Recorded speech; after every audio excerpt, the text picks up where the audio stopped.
नमस्कार दोस्तों। वापस आपके बीच में आया हूँ कुछ नई और रोचक जानकारी लेके। आज मैं आपसे नेशनल एजुकेशन पॉलिसी 2020 के विषय में बात कर रहा हूँ। तो जो ये नई शिक्षा नीति है, ये जो मेरे समझ में आया है वो बेसिकली ये है कि आने वाले समय में जो नई एजुकेशन पॉलिसी स्कूल से कॉलेज स्तर तक शिक्षा प्रणाली में कई बदलाव किए जाएंगे।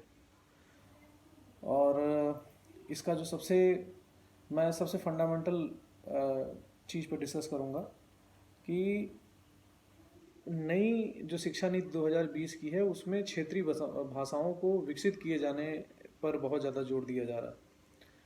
और इसका जो पाठ्यक्रम है वो 5+3+3+4 के आधार पर तैयार किया जाएगा, जिसमें अंतिम 4 वर्ष 9वीं से 12वीं शामिल है। अब अगर कोई छात्र या छात्रा कक्षा 6 से नए कौशल जैसे कोडिंग, मैनेजमेंट, रिसर्च, डेवलपमेंट को सीखना चाहता है तो कर सकता है। इसके साथ ही शारीरिक और मानसिक विकास के लिए एक्स्ट्रा करिकुलर एक्टिविटीज़ को भी मेन करिकुलम में शामिल किया जाएगा।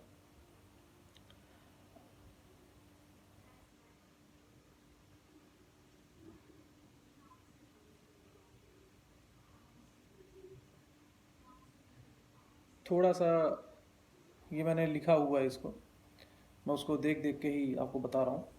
तो नई शिक्षा नीति में 4 स्टेज हैं, जिसमें सबसे पहला फाउंडेशन स्टेज है, जिसमें पहले 3 साल बच्चे आंगनवाड़ी में प्री स्कूलिंग शिक्षा लेंगे।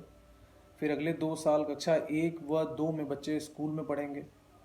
इन 5 सालों की पढ़ाई के लिए एक नया पाठ्यक्रम तैयार होगा। मोटे तौर पर अगर कहा जाए तो एक्टिविटी आधारित शिक्षण पर ध्यान रहेगा, जिसमें 3 से 8 साल तक की आयु के बच्चे कवर होंगे। इस प्रकार पढ़ाई के पहले 5 साल का जो चरण पूरा होगा। दूसरा स्टेज है प्रिपरेटरी स्टेज। इस चरण में कक्षा 3 से 5 तक की पढ़ाई होगी। इस दौरान प्रयोगों के जरिए बच्चों को विज्ञान, गणित, कला आदि की पढ़ाई कराई जाएगी। 8 से 11 साल तक की उम्र के बच्चों को इसके अंतर्गत कवर किया जाएगा। तीसरा जो स्टेज आता है वो मिडिल स्टेज आता है। इसमें कक्षा 6 से 8 तक की कक्षाओं की पढ़ाई होगी तथा 11 साल से लेकर 14 साल की उम्र के बच्चों को भी कवर किया जाएगा। इन कक्षाओं में विषय आधारित पाठ्यक्रम पढ़ाया जाएगा। कक्षा 6 से ही कौशल विकास कोर्स भी पूरे किए जाएंगे। सबसे अंतिम और सबसे जो मजबूत स्टेज है वो सेकेंडरी स्टेज है। इसके अंतर्गत कक्षा 9 से लेके यानी क्लास 9 से लेके क्लास 12 तक की पढ़ाई 2 चरणों में होगी, जिसमें सब्जेक्ट्स का गहन अध्ययन कराया जाएगा। विषयों को चुनने की आज़ादी भी होगी। सेलेक्टिव होंगे वो सब्जेक्ट्स की विषयवार सूची होगी, तो आपको जो पढ़ना है आप उसमें से चूज़ कर सकते हैं। तो अब मैं थोड़ी सी बात करूंगा, ये तो हो गई स्टेज की बातें। अब मैं थोड़ी सी बात करूंगा कि जो नई एजुकेशन पॉलिसी है 2020 की, उसकी मेन बातें क्या क्या हैं। तो सरकार ने 2030 तक के लिए, ये 2030 तक का एक लक्ष्य रखा है कि हर बच्चे की एजुकेशन कम मतलब सुनिश्चित की जाए। मतलब हर बच्चा पढ़ना चाहिए ही चाहिए। और ये पुराने जो एजुकेशन पॉलिसी थी उसमें संभव नहीं था, तो इसलिए इस पॉलिसी को लाना बहुत ज़रूरी था। तो इसमें सरकार की जो लक्ष्य है वो 100% इनरोलमेंट का लक्ष्य लेके चल रही है। इसके अलावा स्कूली शिक्षा के निकलने के बाद हर बच्चे के पास लाइफ स्किल भी होनी चाहिए, जिससे वो हर क्षेत्र में काम करना शुरू करना चाहे तो आसानी से कर सकता है। अब थोड़ा सा एजुकेशन पॉलिसी में जो कुछ ऐसी बातें हैं जिस पर ज़्यादा सरकार ने जोर दिया है, जो कि बहुत सारी चीज़ों में समय आने पर बहुत ही फ़ायदेमंद होगी। तो जो नई शिक्षा नीति में जो 5वीं क्लास तक है उसमें मातृभाषा, लोकल लैंग्वेज या जो रीजनल लैंग्वेज है उसमें पढ़ाई कराई जाएगी। इससे क्लास 8वीं और उसे आगे भी बढ़ाया जा सकता है, लेकिन फ़िलहाल अभी मतलब 8वीं तक ही है। और अन्य मतलब जो है विदेशी भाषाएं जो होंगी वो सेकेंडरी लेवल से शुरू की जाएंगी। अच्छा, 2000 मैंने आपको पहले ही बताया कि सरकार 2030 तक जो है स्कूली शिक्षा में 100% जीईआर मतलब होता है ग्रॉस इनरोलमेंट रेशियो के साथ माध्यमिक स्तर तक एजुकेशन फॉर ऑल का लक्ष्य लेके चल रही है। तो अभी तक 2 करोड़ ऐसे बच्चे हैं जो स्कूल नहीं जा पाए हैं। ऐसे बच्चों को मुख्य धारा में लाने के लिए स्कूल के जो फंडामेंटल ढांचा है, इंफ्रास्ट्रक्चर है, उसकी डेवलपमेंट और जो नए न्यू एजुकेशन सेंटर्स की स्थापना की जाएगी उसके अंतर्गत। स्कूल का जो करिकुलम है उसमें 10+2 ढांचे की जगह 5+3+3+4 का नया मतलब सिस्टम लागू किया जाएगा, जो 3 साल से लेके 8 साल तक, 8 साल से लेके 11 साल तक, 11 साल से लेके 14 साल तक, और 14 साल से लेके 18 साल की उम्र के बच्चों के लिए है। और इससे क्या होगा कि जो 3 से 6 साल तक जो बच्चे दूर रहते थे स्कूली एजुकेशन सिस्टम से, वो अब इसके अंतर्गत आ जाएंगे।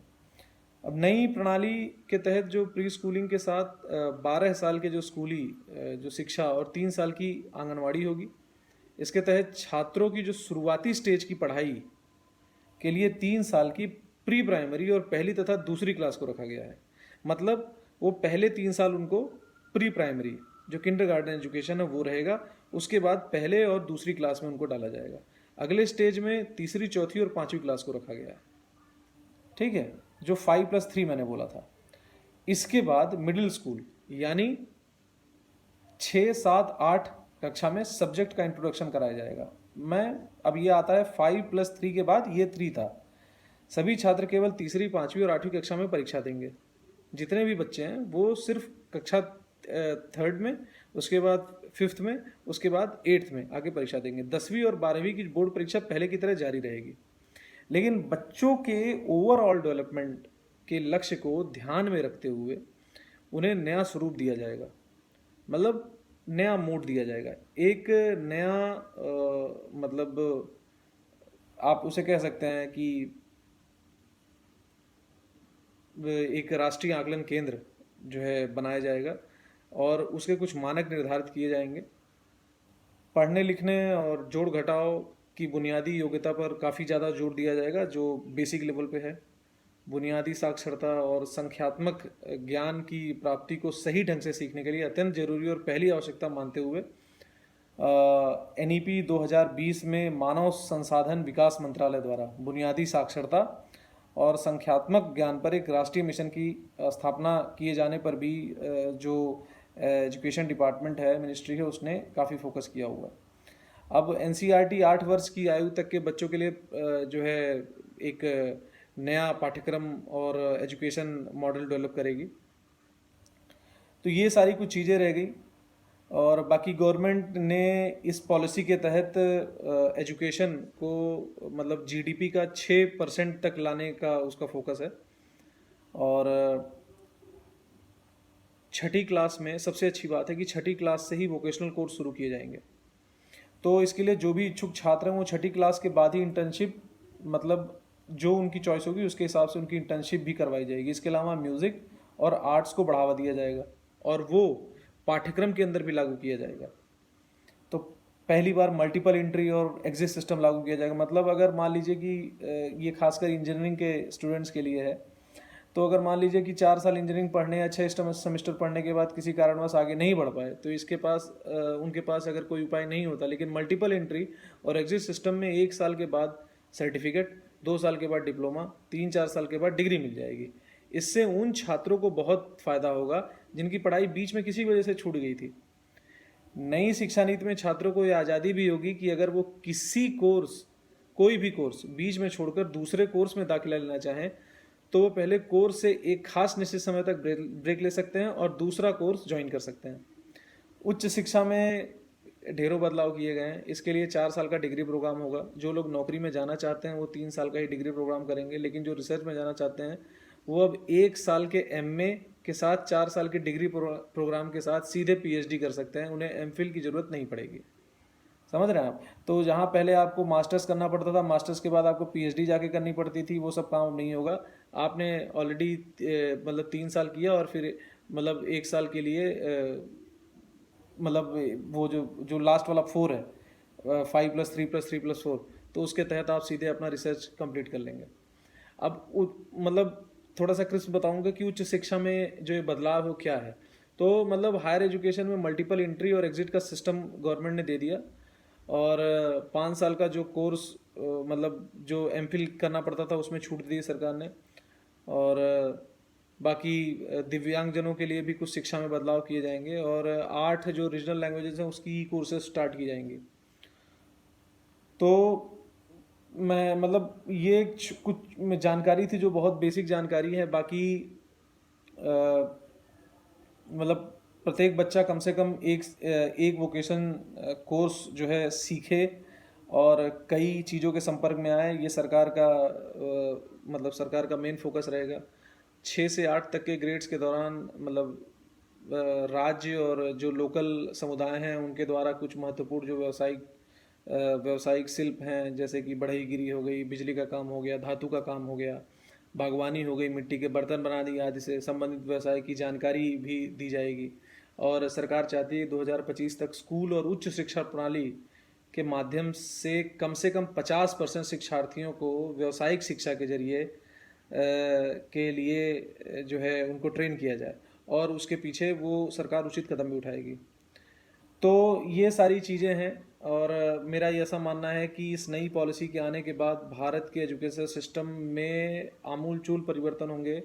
और ये कहते हैं ना कि किसी भी देश का जो सबसे जो जड़ उसकी मजबूती तब होती है जब उसके आज के जो बच्चे हैं उनके अंदर एक अच्छा कैरेक्टर, एक अच्छा एजुकेशन सिस्टम और उनको मेंटली स्ट्रांग बनाया जाए। तो इस नई जो राष्ट्रीय शिक्षा नीति 2020 आई है और उसके जो 4 स्टेज के तहत सरकार ने वो पॉलिसी बनाई है, उसके तहत डेफिनेटली मैं ये मान के चलता हूँ कि हमारे आने वाली जो पीढ़ियाँ हैं वो बहुत ही ज़्यादा रिफाइंड होके, जैसे कहते हैं पॉलिश्ड होके निकलेंगी, ताकि उन्हें अपने लोकल अपने मातृभाषा की तो जानकारी होगी ही होगी, उनको अपने रीजनल लैंग्वेज की भी जानकारी होगी, और साथ ही साथ वो हिंदी, अंग्रेजी और विदेशी भाषाओं के भी बहुत पक्के जानकार होंगे, और अपने सब्जेक्ट में जिस तरह से अपने सब्जेक्ट में भी काफ़ी माहिर होंगे। तो ये एक छोटी सी मेरी प्रस्तुति थी। आगे अगर कुछ भी मुझे और जानकारी इसके संबंध में, मैं चूँकि मैंने ये बाकायदा लिखा हुआ है और मैं कुछ और चीज़ें क्रिप्स निकालूंगा, तो मैं अगले अपने वीडियो में जो कुछ चीज़ें रह गई हैं जो मैं अभी नहीं आपको बता पाया हूँ, वो अगले वीडियो में आपको ज़रूर बताऊँगा। बहुत बहुत धन्यवाद।